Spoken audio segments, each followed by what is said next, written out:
This is the plot of John and Mary Jane Ritchie and their children. Now, Mr. Ritchie is one of the more interesting characters who ever came to Kansas. He came in 1855 with his family from Indiana, and they were very active abolitionists. In fact, John Ritchie is one of the more outspoken people I've ever studied in history. They built a little cabin along the Shunganunga Creek that first year. They actually took scraps from Cyrus Holliday's cabin, pretty much just carved a little dugout into the side of the hill and lived there on the banks of the Shunganunga Creek, 1855, 1856. Terrible, terrible winter, 40 below on Christmas Day. I mean, it was a horrific winter.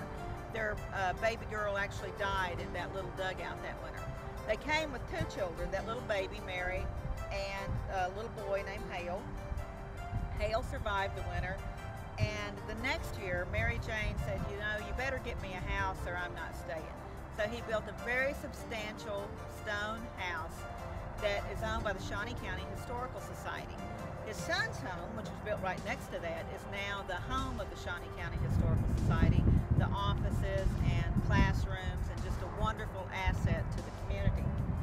Mr. Ritchie served during the Civil War. He actually commanded Native American troops. He was a stop on the Underground Railroad during the territorial and state period.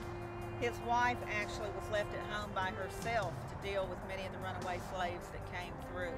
It's kind of difficult for us to imagine what a scary time that would have been.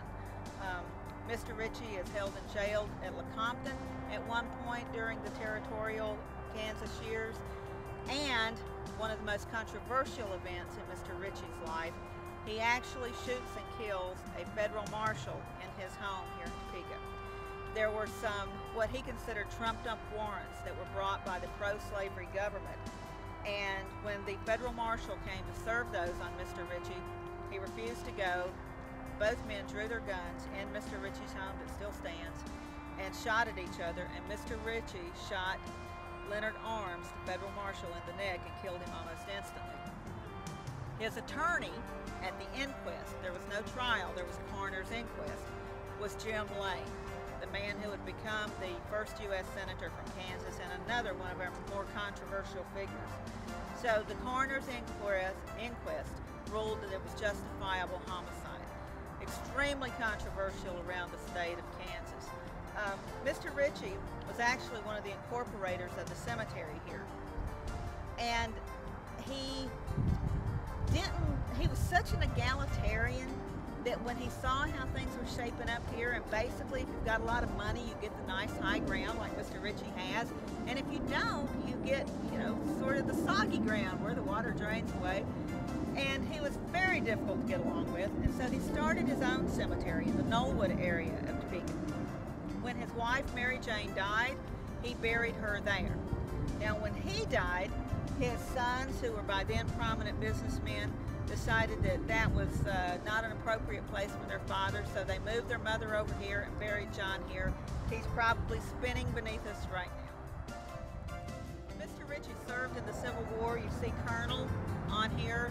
There were many colonels who basically were men of means that had the ability to raise a regiment. Mr. Ritchie is one of those. He had no prior military experience before the Civil War, but he becomes a colonel. He commands Native Americans, which is significant in that the forces being so segregated prior to this, serving with and commanding Native Americans or blacks was very controversial. He was so egalitarian. He supported the rights of women. He supported better treatment of the mentally ill, of prisoners. And he is the reason, if you visit the National Historic Site, Brown v. Board here in Topeka, Mr. Ritchie is the reason that that is a black neighborhood, or evolved as a black neighborhood. That was his neighborhood. And he made lots available to newly freed slaves, either at a reduced price or on a payment plan, or sometimes just outright gave them land to live on. So while many people supported the end of slavery in theory, or were happy to fight for it, they didn't necessarily want to live next to black people. John Ritchie really envisioned an egalitarian society. Not only that, he and John Brown were very good friends. The last night John Brown was in Kansas is at John Ritchie's home. And while Brown envisions the end of slavery at any cost, John Ritchie goes beyond that. He and Mary Jane both. They envision a new community, a new kind of world order.